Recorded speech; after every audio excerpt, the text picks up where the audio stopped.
네. 1위입니다. 우리 뉴스톱10이 선정한 1위. 93일까지는 그럴듯한 무대, 무성대장. 93일이라면 바로 개헌론에 불을 붙인 발언을 하기 전까지는 괜찮았다. 이런 얘기인데 새누리당 김무성 대표가 3일 뒤에 취임 100일째를 맞습니다. 그 100일 사이에 여권의 유력한 차기주자로 떠올랐죠. 그런데 신중하지 못한 발언으로 계속해서 논란의 중심에 서기도 했습니다. 김무성 대표의 100일을 저희가 영상으로 꾸며봤습니다. 화면 보시죠.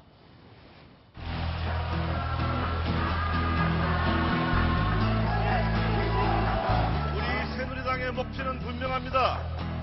박근혜 정부의 성공을 위해서 저의 온몸을 바치겠습니다, 여러분!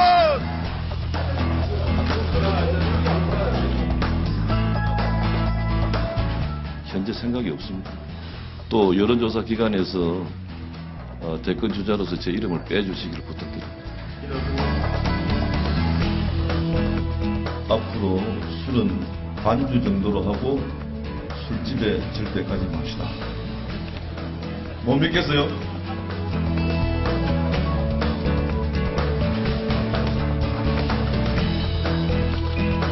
대통령께서 이태리 아세메고를 하고 계시는데 제가 이해가 아닌 것 같아서 죄송하다는 말씀 드립니다. 네.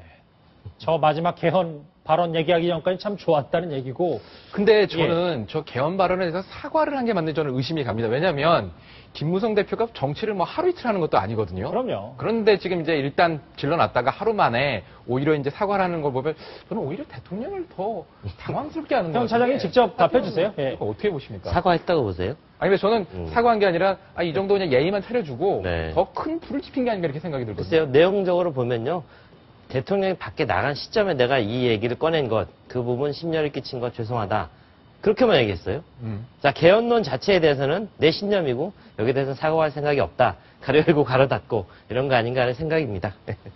100일 동안의 영상을 쫙 봤는데 시간이 정말 오래된 것 같은 기분이 들고. 그러신가요? 7월에 이 대표 취임 연설 일성을 했을 때가 네. 거의 뭐 한 1, 2년 전 같은 느낌이 드는데 네. 하태원 차장 이걸 네. 얘기해 주세요. 김무성 대표가 취임 일성을 했던 약속들 네. 잘 지켜지고 있습니까? 어때요? 글쎄요. 뭐 본인이 어쨌든 그러니까 탈박했던 사람으로서 당대표가 되면서 청와대는 굉장히 큰 부담을 준 게 맞습니다. 그렇기 때문에 박근혜 정부를 성공시키겠다. 아까 큰 목소리로 그게 당대표 됐을 때 수락연설에서 한 얘기입니다.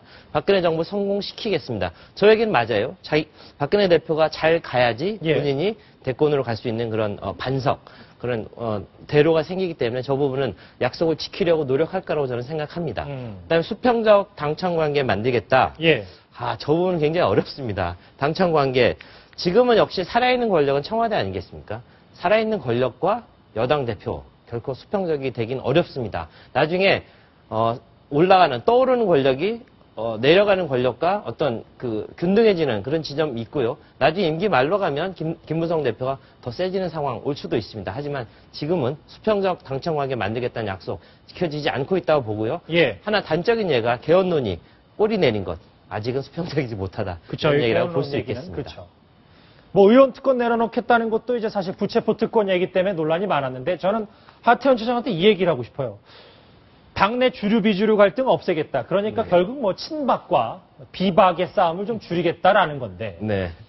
쉽진 않아요. 요즘 홍문종 전 사무총장이 계속해서 목소리를 내는 것 같습니다. 글쎄 뭐 딴지라고 보여지는데 김종석 앵커는 정치의 본질이 뭐라고 생각하십니까? 정치의 본질은 타협 아니겠습니까? 저는 갈등이라고 봅니다. 아, 그렇습니까? 갈등, 타협하는 모습을 통해서 갈등을 조정하는 건데요. 예. 갈등이라고 봅니다. 갈등이기 때문에 저렇게 당내에서 저런 정도 갈등 나오는 거 저는 결코 이상하지 않다고 봅니다. 새정치민주화나 보세요. 사생결단하고 지금도 저러고 있지 않습니까? 그에 비하면 새누리당에 보여주는 건 갈등 정도라고 보여지지 않고요. 홍문종 전 사무총장이 얘기하는 건 이런 겁니다. 본인이 있을 때 임명했던 당협위원장들이 좀 있어요. 그런 분들이 이제 김무성 대표가 오면서 여러 가지 정풍 이런 부분을 하는 과정에 당무감사를 하고 이런 과정에서 자기 사람들이 쫓겨나갈 수도 있다. 이런 부분에 대한 견제구라고 생각하고요. 어쨌든 친박의 핵심에 있었던 일원이라는 차원에서 지그시 견제구를 던진 거라고 저는 보여집니다. 예.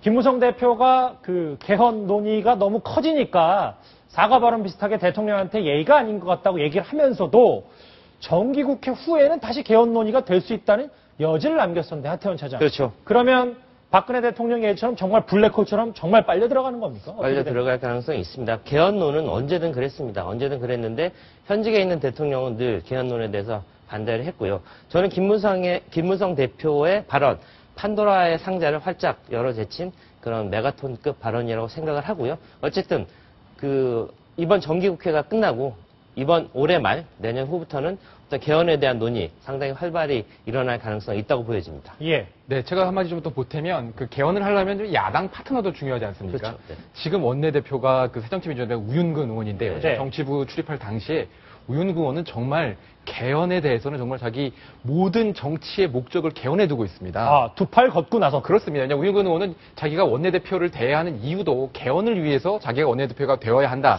이렇게 정도였어요. 주장을 할 정도였고요. 지금도 본인이 헌법학자, 언론인들을 만나면서 개헌 여론을 지금 불쏘시개를 만들기 위해서 책도 내고 엄청나게 많은 역할을 했는데 그렇죠. 마침 김무성 의원이 얘기를 꺼냈다. 그리고 양쪽의 대표와 새정치민주연합의 원내대표가 개헌의 뜻을 같이 한다. 그러면 나중 정기국회가 끝난 다음에는 이 개헌론의 파장은 우리가 예상하는 것 이상으로 커질 수도 있습니다. 알겠습니다. 김무성 대표 얘기를 해봤고요.